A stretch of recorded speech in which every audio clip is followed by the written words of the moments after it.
کبھی کبھی آپ اپنی زندگی سے مطمئن نہیں ہوتے، جبکہ اس دنیا میں بہت سے لوگ آپ کی زندگی گزارنے کا خواب دیکھتے ہیں۔ ایک مرتبہ کھیت میں ایک بچہ اپنے سر کے اوپر ایک جہاز اڑتا ہوا دیکھتا ہے اور اڑنے کے خواب دیکھتا ہے، لیکن جہاز میں پائلٹ کھیت کو دیکھتا ہے اور گھر واپسی کا خواب دیکھتا ہے۔ یہی زندگی ہے۔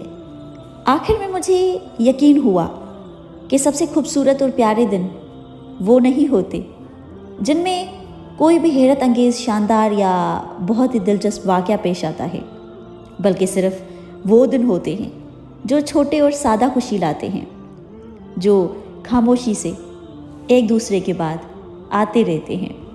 انسان کے لیے سب سے زیادہ نقصان دہ چیز بیکار اور فارغ رہنا ہے، اس لیے کہ انسان کا نفس فارغ نہیں بیٹھتا، بلکہ اگر اسے ایسے کام میں مصروف نہ کیا جائے جو فائدہ دینے والا ہو تو نفس انسان کو ایسے کاموں میں مشغول کر دیتا ہے جو نقصان دینے والے ہو، اور ایسا لازمی ہوتا ہے۔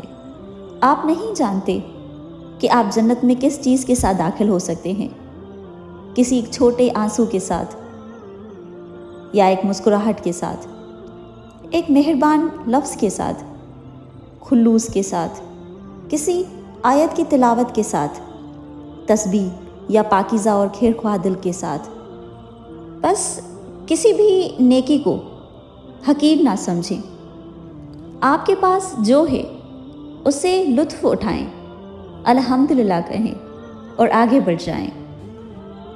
جب آپ تمام انسانی دروازے کھٹکھٹاتے ہیں اور وہ آپ کے منہ پر بند ہو جاتے ہیں تو پھر آپ اللہ کی طرف رجوع کریں گے، کیونکہ آپ کو اللہ تعالیٰ کی طرح اپنا درد لینے والا کوئی نہیں ملا۔ اللہ آپ کو کسی بھی مصیبت میں مبتلا نہیں کرنا چاہتا، بلکہ اس سے آپ کو سنوارنا اور آپ کو بلند کرنا چاہتا ہے۔ جزاک اللہ۔